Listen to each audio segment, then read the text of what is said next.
আলহাজ হযরত মাওলানা মুফতি মুমতাজ ভাবি আছে না নাই? আচ্ছা চলেন, 5 ওয়াক্ত নামাজের কথা নাকি তারা কোরআন শরীফে পায় না, ওদের তো হাদিস দিলেও আহলে কোরআন বিশ্বাস করবে না। চলেন আমরা দেখি 5 ওয়াক্ত নামাজের কথা কোরআনে আছে না নাই, জানার দরকার আছে না? চলেন, সূরা হুদের 114 নম্বর আয়াত আল্লাহ পাক বলেন, ওয়া আকিমিস সালাতা তরাফাইন নাহার ওয়া যুলাফাম মিনাল লাইল। আল্লাহ বলেন তোমরা দিনের 2 অংশে নামাজ আদায় করো, দিনের 2 অংশে নামাজ আদায় করো। দিনের 2 অংশ যদি ধরি দিনের ভেতরে, তাহলে যোহর আর আসর আছে না নাই? 2 ওয়াক্ত পেলাম। ওয়া যুলাফাম মিনাল লাইল, এবং রাতের প্রান্ত ভাগে, মানে একদম রাতের শুরুতে কোন নামাজ? কথাগণ কোন নামাজ? মাগরিবের নামাজ। তাহলে এই আয়াতের মধ্যে পেলাম কয় ওয়াক্ত? বলেন না কয় ওয়াক্ত? এবার চলেন আরেকটা আয়াত দেখি, সূরা রুমের 17 এবং 18 নম্বর আয়াত আল্লাহ পাক বলেন, ফাসুবহানাল্লাহ হিনা তুমসুনা ওয়া হিনা তুসবিহুনা ওয়া লাহুল হামদু ফিস সামাওয়াতি ওয়াল আরদ ওয়া আশিয়া ওয়া হিনা তুযহিরুন। খুব খেয়াল করেন, আল্লাহ পাক বলেন তোমরা আল্লাহর তাসবিহ পাঠ করো, এক কথায় নামাজ আদায় করো। কখন? হিনা তুমসুন, যখন সন্ধ্যা হয়। কোন নামাজ? কথা হয় না, আমি মনে হয় কোনো কবরস্থানে কবর জিয়ারত করতেছি মনে হয় নাকি? বলেন কোন নামাজ? ওয়া হিনা তুসবিহুন, যখন সকাল হয়। কোন নামাজ? ফজর। তাহলে মাগরিব পেলাম, ফজর পেলাম। এরপর ওয়া আশিয়া, কোন নামাজ? কোন নামাজ?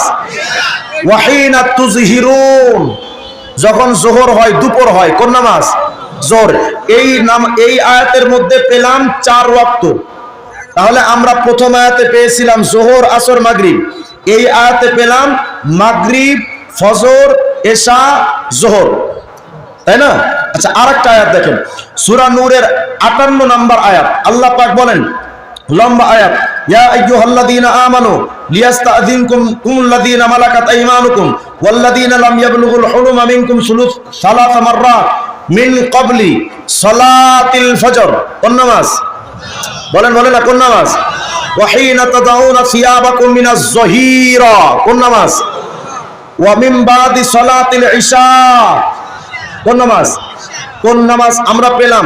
প্রথম যোহর পেয়েছিলাম, পরে আসর পেয়েছিলাম, পরে মাগরিব পেলাম, এরপর আবার ফজর পেলাম, এরপর আবার এশাও পেলাম। বলেন 5 ওয়াক্ত নামাজের কথা কোরআনে আছে না নাই? এখন প্রশ্ন হলো, হুজুর আপনি তো এক আয়াত থেকে শুধু দলিল দেন, কোন জায়গায় ফজর, কোন জায়গায় যোহর, একসাথে কি 5 ওয়াক্ত নামাজের দলিল আয়াতে নাই? হ্যাঁ আছে, সূরা ইসরার 78 নম্বর আয়াত। খুব খেয়াল করেন, আল্লাহ পাক বলেন, আকিমিস সালাতা লিদুলুকিশ শামসি ইলা গাসাকিল লাইল ওয়া কুরআনাল ফজর। এই আয়াতের মধ্যে 5 ওয়াক্ত নামাজই আছে, কিন্তু বোকা লোকেরা বুঝে না। কিভাবে? আল্লাহ বলেন, ওয়া আকিমিস সালাতা লিদুলুকিশ শামসি, সূর্য যখন ঢলে যায় তখন তোমরা নামাজ আদায় করো। সূর্য যখন ঢলে যায়, খুব খেয়াল করেন সূর্য কয়বার ঢলে একটু দেখেন। যখন সূর্যটা একদম মাথার উপরে আসে, এরপরে তো ঢলা শুরু। কথা হয় না? মাথার উপর থেকে যখন সূর্য ঢলে গেল, কোন নামাজ? বলেন কোন নামাজ? আচ্ছা, এই সূর্যটা মাথার উপর থেকে ঢলে তো এই বরাবর আবার এসে ডুবে যাবে, তাই না? তাহলে সূর্য এখান থেকে ঢুলে মাঝখানে আসলো, মাঝখান পর্যন্ত এসেছিল সূর্য প্রথম ঢলা দিয়া, দ্বিতীয় ঢলাটা দিয়ে এখন ডুবতে যাবে না?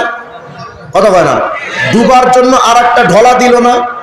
এই যখন ডুবার জন্য ঢলাটা দিল, এখানে কোন নামাজ? বলেন কোন নামাজ? আসর। একেবারে যখন ঢলে গেল অন্ধকারে, কোন নামাজ? তাহলে এই আয়াতের মধ্যে প্রথম সূর্য ঢলার মধ্যে পেলাম 3 ওয়াক্ত, যোহর, আসর, মাগরিব।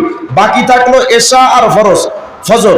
আল্লাহ পাক বলেন, আকিমিস সালাতা লিদুলুকিশ শামস ইলা গাসাকিল লাইল, রাত্রটা যখন গভীর হয়। কোন নামাজ? বলেন না কোন নামাজ?